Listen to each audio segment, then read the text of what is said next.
Tamaño de lote. Existen diferentes tipos de modelos para determinar el tamaño del lote. De forma resumida podemos clasificarlas en una por regla simple, que tiene un uso muy extendido por su fácil aplicación. La cantidad al ordenar se define considerando la regla de decisión por decisión propia, ¿no? En este grupo caen las técnicas lote a lote, que vamos a ver más adelante, y cantidad periódica de periodo, ¿no? A continuación vemos la regla heurística, a diferencia de la regla simple, que solo tenía una variante, que era la decisión. Esta utiliza varias reglas y varias variaciones y procedimientos racionales que pueden llegar a dar con una solución óptima. En este grupo de método encontramos el Silverman, costo unitario mínimo, costo total mínimo, vamos a ver cada uno, y por último vemos el Warner-Witting, que es el único y nos vamos a referir específicamente a él más adelante. Entonces pasamos a ver los métodos de cálculo del lote de producción, ¿no? Entonces el método que vamos a elegir va a depender mucho del producto que estemos fabricando, de las dimensiones de la compañía, de la cantidad de la demanda que existe dentro de ese país o donde se está produciendo, ¿no? Y la estabilidad económica de este. Esto va a variar, depende a cada empresa, ¿no? Entonces pasamos a ver lo que es el método lote a lote, ¿no? Este sistema es el más indicado para empresas pequeñas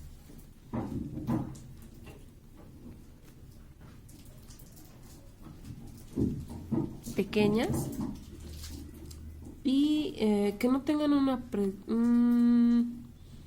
previsión de rotura de stock, o sea, que no tengan un número determinado de stock, ni picos de demanda, ¿no? Ni tengan demandas altas en determinadas épocas, digamos, ¿no? Por ejemplo, algunos alimentos tienen demandas altas en Navidad, digamos, como los panetones.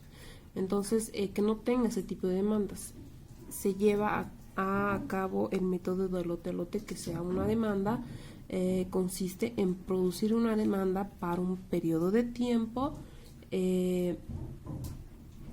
eliminando todos los costos de intervalo y de mantenimiento. Es mucha la diferencia, es con mucha la diferencia de la fórmula más sencilla de la que hay. ¿Qué quiere decirnos? Que nosotros vamos a hacer un lote según a la demanda en un determinado periodo, ¿no? Entonces, en este caso nosotros tenemos que hacer un pedido para que nosotros hagamos un determinado lote, así evitándonos los costes de almacenamiento y otro tipo de cuidados que tenga que tener, ¿no? Entonces, entregamos directamente el producto ya hecho según la demanda que nos están pidiendo, con antelación para la fecha indicada, ¿no? Ese es uno. Otro son las técnicas de periodo constante. Esta técnica permite producir de una sola vez para un determinado tiempo una demanda específica, ¿no? que se fija la empresa en realidad basándose en su experiencia previa o por intuición, ya sea, ¿no? Si bien se puede reducir los costos de producción, se implica gastos de intervario o de mantenimiento, ¿no? Entonces nos dice que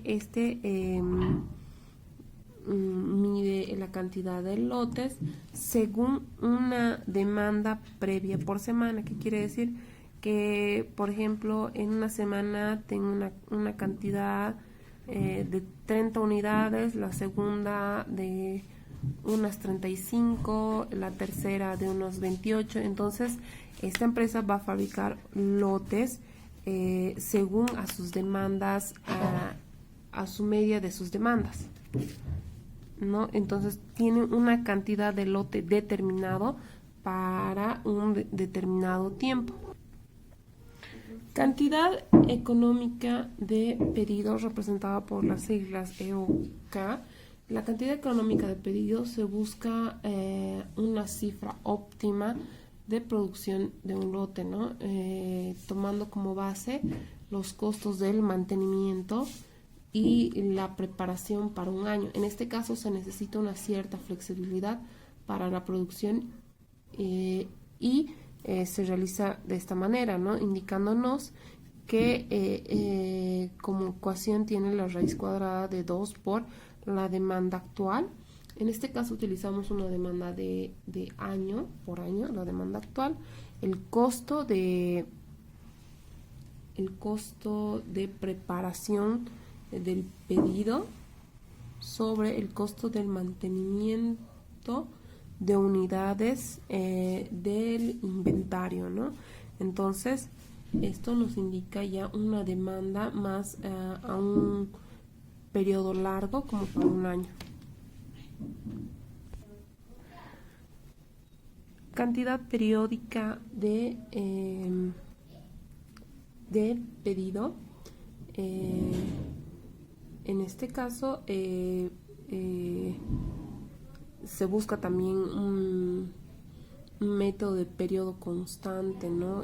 Y se utiliza el método de periodo constante y el método de la cantidad de pedido económico que habíamos visto ahorita.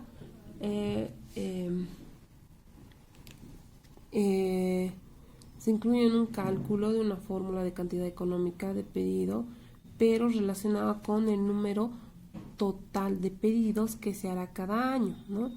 Ya nos estamos yendo a números más grandes, en cifras más de año en este caso, para obtener una cifra óptima de producción, teniendo como ecuación la demanda total de un periodo, en este caso de un año entero, ¿no? Sobre la cantidad económica de pedido que habíamos visto aquí.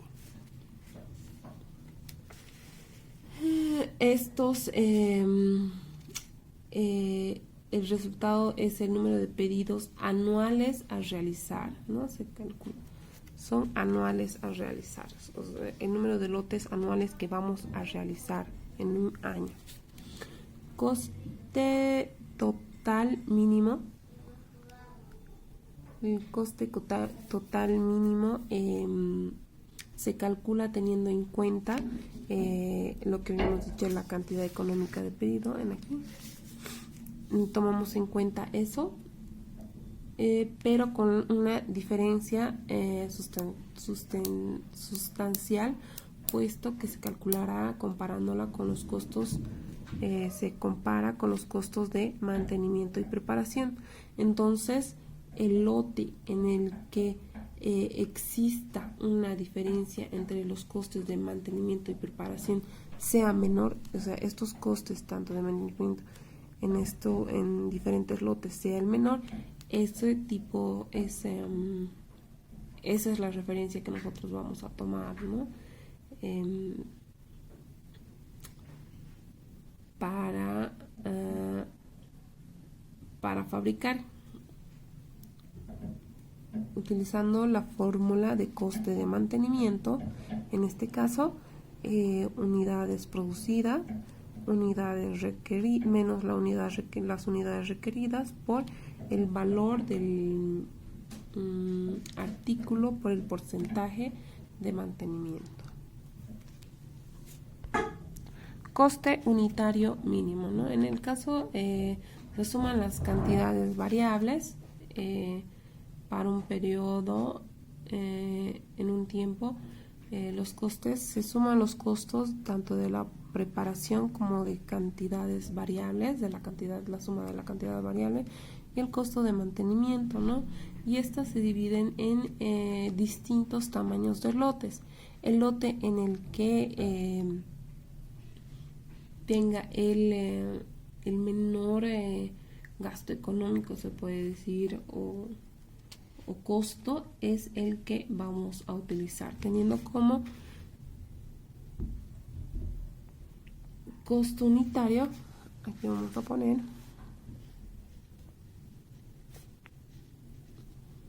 unitario igual al costo de mantener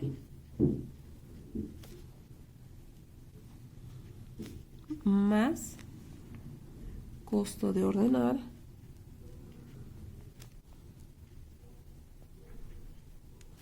menos tamaño de lote.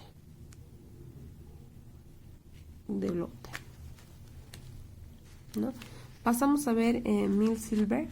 En este caso es un tipo de método heurístico y es aconsejable para aquellas compañías que cuentan con picos de demandas, ¿no? Con demandas considerables, grandes, que manejan, por ejemplo, Coca-Cola, digamos, ¿no? Se necesita manejar diversas variables dentro de diversas variables para calcular una cantidad específica de lote, ¿no? El objetivo es minimizar el costo de un determinado periodo de tiempo para mantener el impacto y sean puntuales estas entregas de estos lotes, ¿no? Entonces consigue un calculador de una demanda acumulada dividiéndola de esta forma se obtendrá una medida de producción por lotes definida. Por ejemplo, si yo tengo una demanda de 100, yo la divido de 120, digamos, ¿no? Yo la divido en 3, entonces voy a tener 3 lotes para entregar, ¿no? De 4 unidades, por ejemplo, ¿no? Entonces, según esto, dividimos la demanda acumulada sobre lo que vamos a dividir y definimos el lote que vamos a crear, ¿no? Por último tenemos el Warner-Witting. Es un algoritmo que está en función, bueno, en realidad es un algoritmo, ¿no? El algoritmo de Wagner-Witting está íntimamente ligado con el desarrollo de una programación dinámica, como dice el algoritmo. Como tal, realiza varios cálculos basándose en el historial de la empresa, minimizando costos de preparación, producción y mantenimiento, ¿no? En realidad este sistema es el más adecuado, el más exacto y es uno de los sistemas más rentables y las empresas lo incorporan para conocer cifras exactas, ¿no? de producción de lotes, así sin excedentes o sin faltantes que tiene para decir, sobre todo ya que este puede tener variables, ¿no? O sea, se puede modificar los valores si las circunstancias varían, entonces nos da cálculos de lotes adecuados. Es un algoritmo.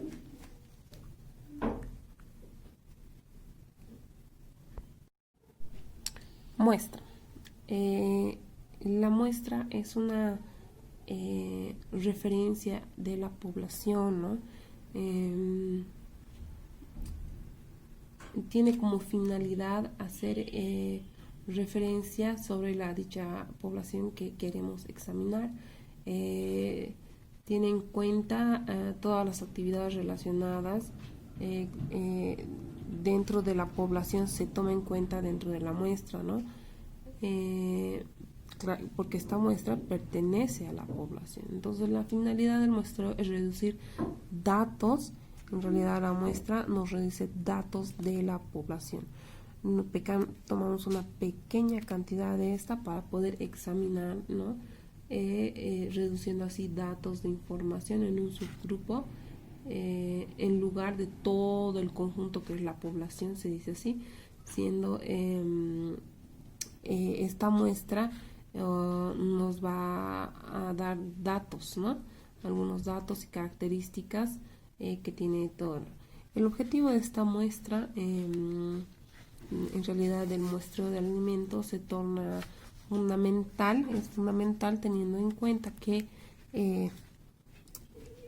el tamaño de la población es excesivamente alto y es imposible de determinar con precisión el conjunto. Es decir, que tenemos mucha muestra y no podemos determinar toda la muestra en uno. Entonces tomamos una pequeña cantidad, que es la muestra, y ya vamos a analizarla. También por escasez de recursos. Puede que nosotros tengamos un producto valioso, ¿no? En este caso, o costoso, digamos, y tengamos escasez de esta, ¿no? Entonces tomamos pequeña muestra en las cuales nosotros llevamos a analizar el cual está representando a todo el producto que queremos analizar o toda la población que queremos analizar.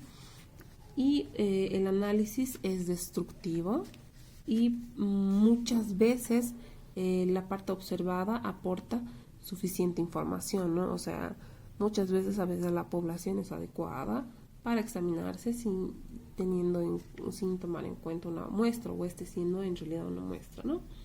Entonces, en este caso tenemos un pequeño dibujo donde nos indica la población, ¿no? La población es una colección de datos que añaden a las características de un grupo, individuo u objeto. Por este motivo, en lugar de examinar todo un grupo entero de población, se examina una pequeña parte llamada muestra, ¿no? El número, el tamaño y la naturaleza de las muestras se toman para analizar, influyen enormemente en los resultados. O sea, dependiendo qué tamaño nosotros vamos a tomar nuestra muestra, cuántas muestras vamos a tomar de esta población o de este producto, va a influir en lo que estamos analizando. También depende mucho de la naturaleza, ¿no? De esta. Entonces, influye mucho en el análisis que vamos a hacer. Podemos decir entonces que para la aceptación de la calidad de un producto se hace necesario extraer muestras y evaluarlas, ¿no? Habíamos hablado ya muchas veces anteriormente que nosotros tomamos muestras para ver si el alimento está adecuado a consumirse por cuestiones de salubridad, higiene y todo eso. Entonces nosotros ya llevamos a analizar una pequeña muestra, ¿no? Entonces existen distintos planes de muestreos dependiendo de las características que vamos a evaluar. Aquellos que completan defectos del producto, ¿no? Aquellos que completan el defecto del producto. Características que pueden expresarse mediante dos posibilidades excluyentes tales como apto o no apto, íntegro o no íntegro, deteriorado o no deteriorado, ¿no?